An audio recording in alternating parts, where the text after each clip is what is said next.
Hey everybody, Bill Stainton here. I help leaders and their teams come up with innovative solutions to their most pressing challenges. And I do that both in person and virtually. Recently, I was the co-producer of the virtual 3-day annual convention of my trade association, the National Speakers Association. In this 5-part series, I want to share with you 5 innovative things we did that got the best response from our attendees. Now, hopefully, you might be able to adopt and adapt some of these ideas for your upcoming virtual events. Our core team consisted of myself, my co-producer, Sylvie DeGiusto, and the association president, Ana Layada. Now, we've already talked about separating the breakout sessions, featuring a variety of presentation styles, and keeping the sessions short. This week, I want to tell you about innovation number 4, which was to build in networking opportunities. Before the entire world went virtual, if you asked people why they attended conferences, you'd always hear the same 2 answers: the education and the networking. Now, the education, by and large, translates pretty well to the virtual world. The networking, not so much. But here's one thing we did, which was an idea from Ana, that worked remarkably well.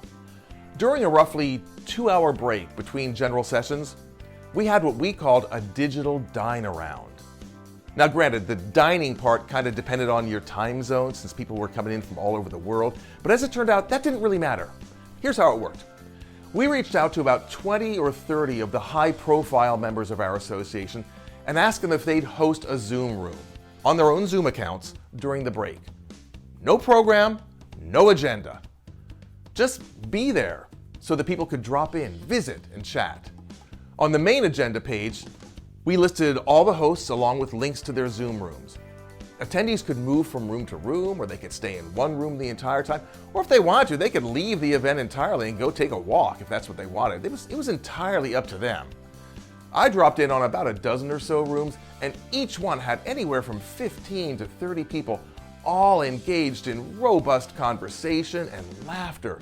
And think about it, this idea cost virtually nothing since the hosts were using their own Zoom accounts. The hosts didn't have to prepare anything, and the attendees got to network with, hang out with, and meet old friends and new. Our digital dine-arounds immediately became one of the highlights of our virtual conference.